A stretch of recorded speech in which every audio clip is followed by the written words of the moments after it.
welcome back to my channel. So I wanted to do openness and music therapy video.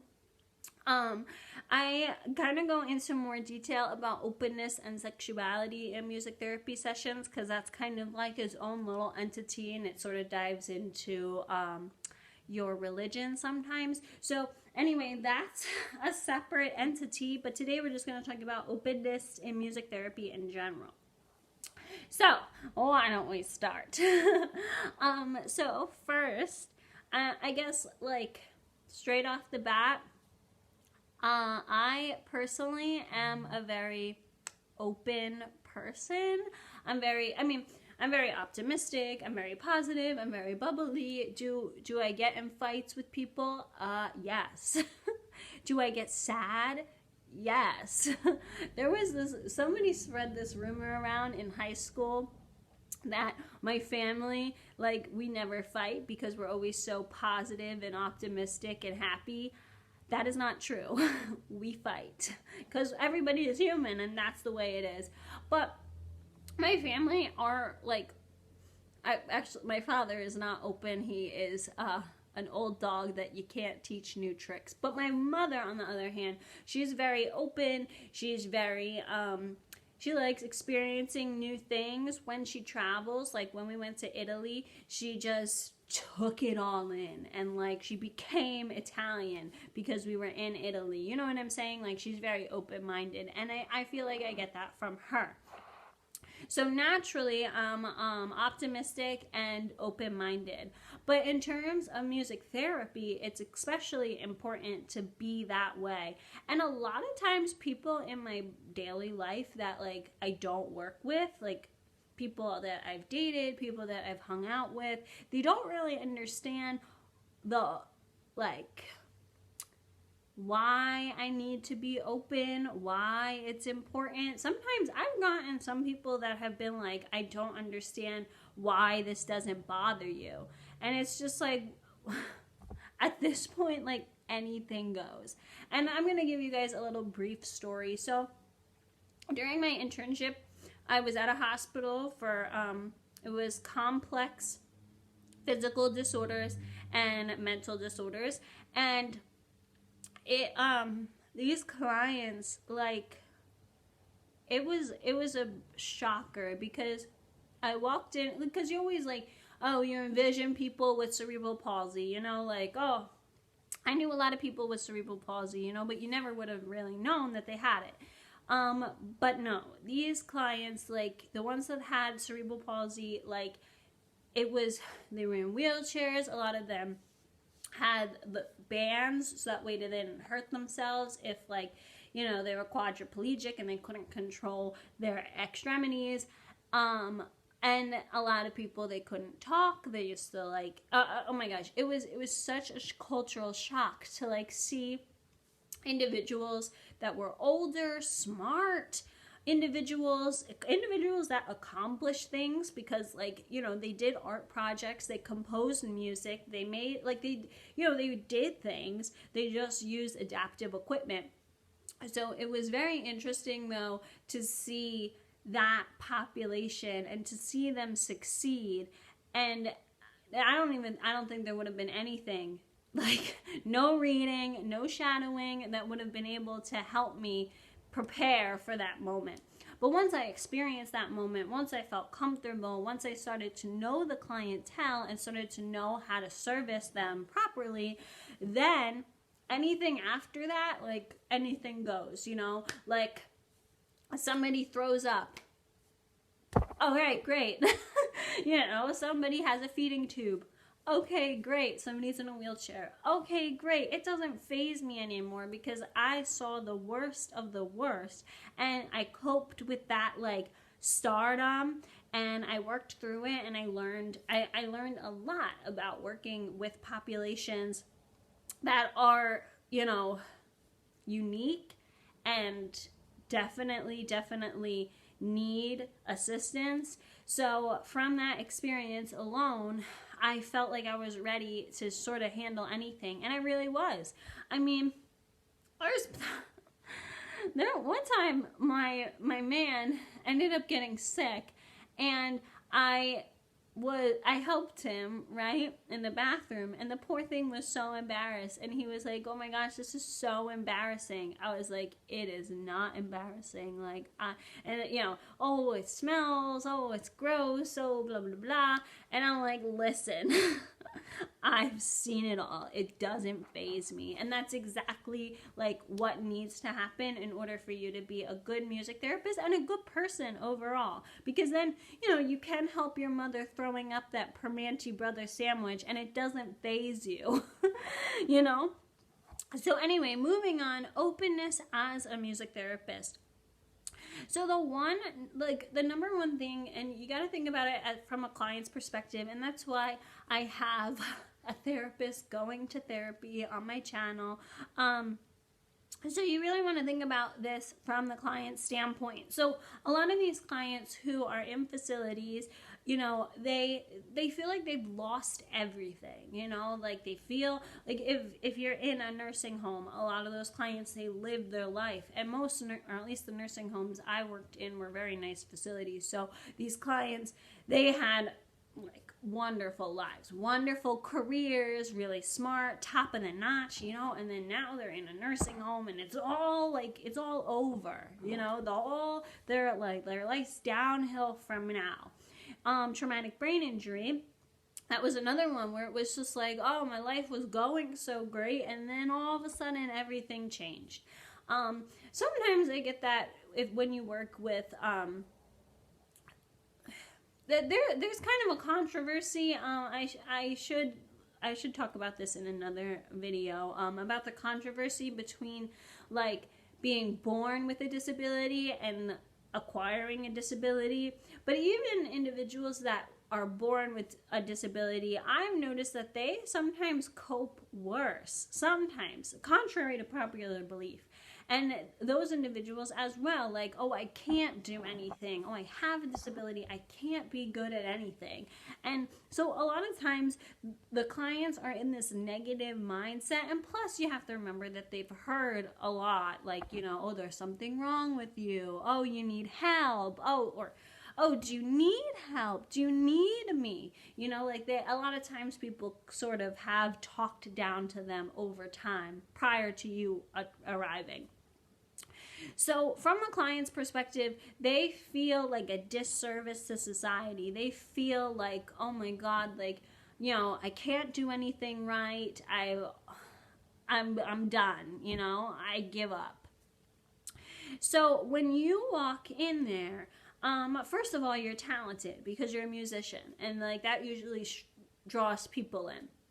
And second of all, you're smart, or at least like they view you as being really smart. Even if you just have a bachelor's degree, at least you have a bachelor's degree and you went to college and you had an internship, because most of these individuals, they didn't even reach that goal.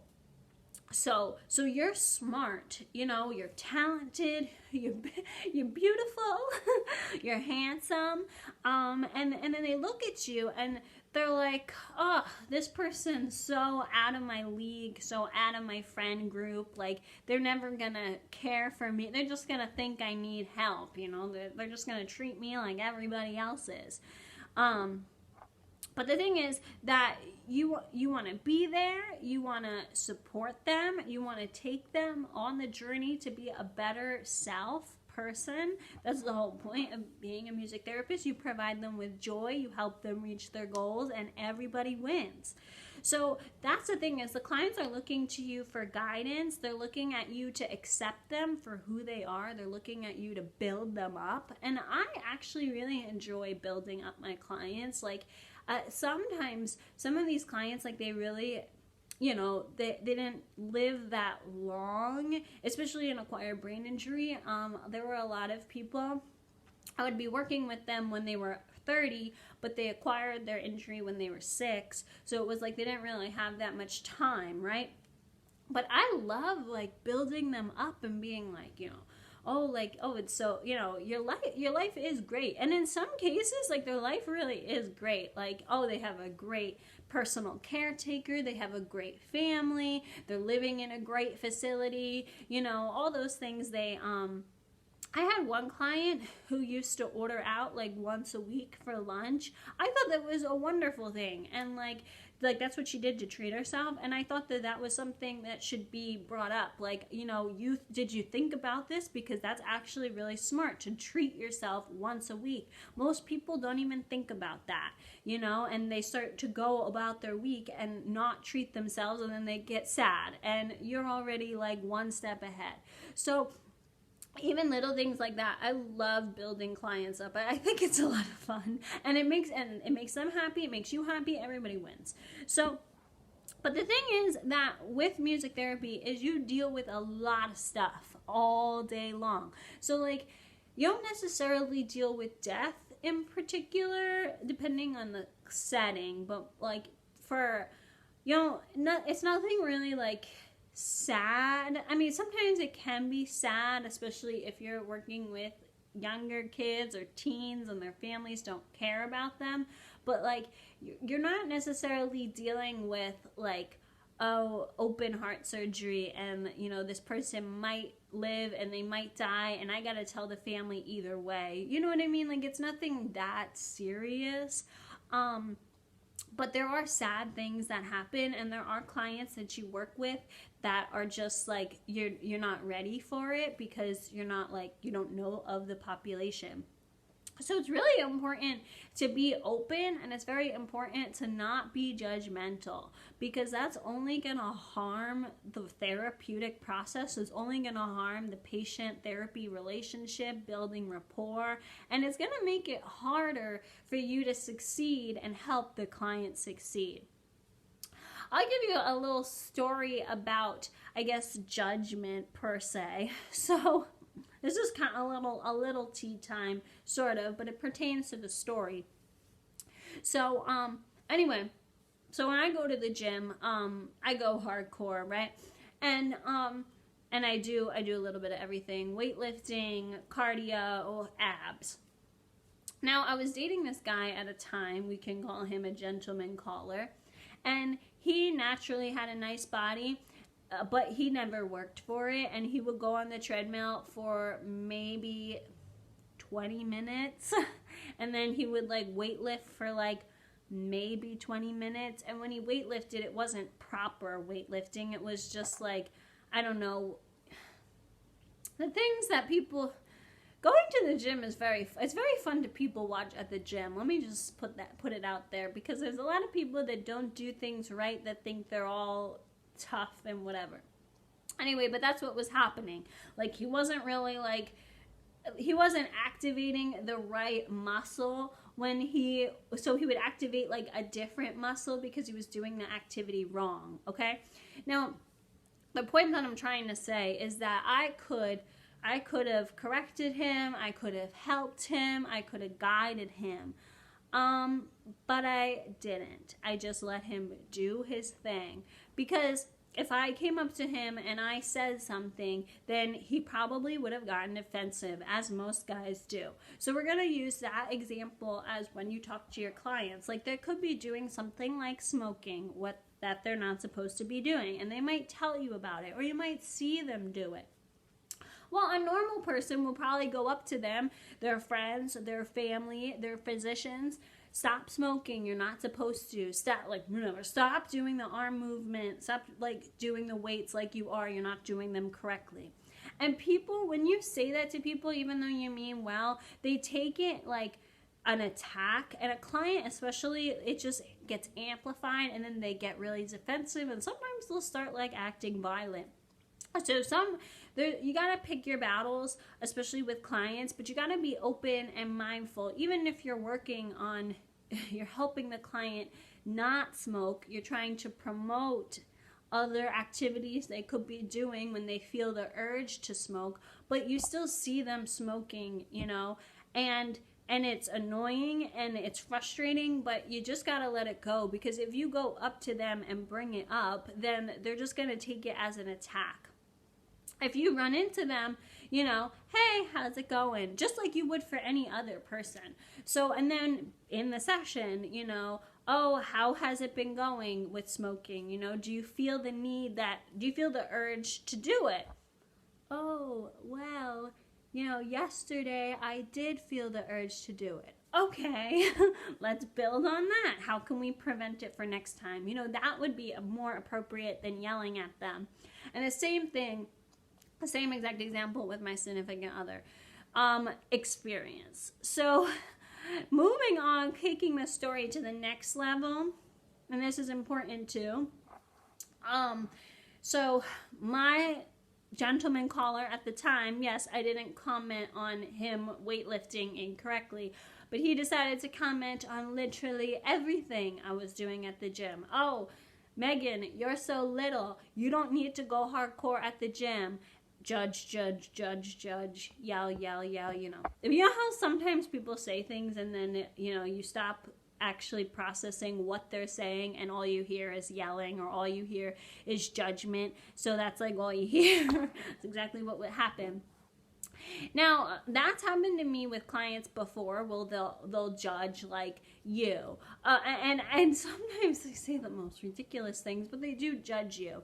And here we go. Here's the difference between music therapy and personal life. Because when a client comes up to me and judges me, oh, Megan, your nails, they don't look good. Did you paint them? I don't know. They say weird things, but it comes across, they're supposed to be being judgmental. I'll be like, yeah, okay. Yeah, thanks for telling me. Yeah, like, I appreciate you letting me know. These are some of the responses I say, because I don't actually process what they're saying. My gentleman caller, on the other hand, when he came and judged me on my exercise routine, instead of being like, okay, yeah, sure, thanks for letting me know, I literally flipped and said things that I probably shouldn't have said, but I was mad. And that's what tends to happen when you're a music therapist and you do openness. Sometimes it doesn't always translate into your life, and that's okay. I think that it's perfectly fine to be short-tempered with individuals who are of average cognitive abilities, because when you're dealing with people with disabilities, you have to be more patient. You have to be like, you have to let things go. You can't let things bother you. And if you don't talk about it in the proper way, like I didn't at that time, it does get bottled up, and then all the judgment kind of hits you at once, and then you start to flip at somebody. In my professional opinion, I think that a significant other, a boyfriend, a girlfriend, a mother, a father, a brother, a sister, I think that they should just, okay, I'm in the wrong. But unfortunately, my gentleman callers never admit that they're in the wrong, even though there's facts that can back up their wrong decisions with facts. But the point that I'm trying to say is that as a music therapist, you want to be open, you want to be supportive, you want to be, the best person you could be in order to help that person, regardless of whether they judge you, regardless of what they say to you, regardless of what they do after your sessions, even if it's contradictive. You want to be open. And it is best to bring that openness into other areas of your life, like I did at the gym. But when other people don't reciprocate and these people are not your clients, you don't want to freak out at them. So it is a very hard balance. I've made several mistakes in the past. That was only one, okay?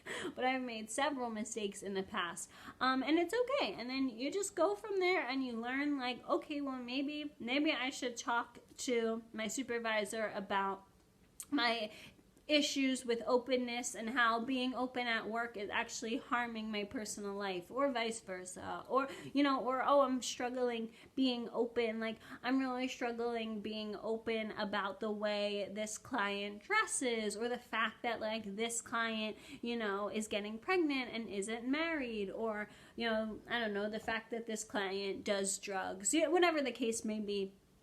There are going to be issues and things that clients say and clients do that you don't personally believe in, but you do have to promote openness. You have to be supportive. You have to guide the client into their best interest, even if it's not necessarily your best interest. That's the best way you could be a music therapist. And if it's hard to cope with these skills, that's what your supervisors are for. That's what your colleagues are for, your friends from college. And of course, if you don't have anybody, you can always reach out to me. That's what I'm here for. I have worked and helped a lot of people get through some personal issues and struggles they've had as music therapists before, and I am willing to do it again because I think that's the best way to help ourselves and help each other and become the best that we can be in the field. Okay, have a great day, everyone. Talk to you later. Bye.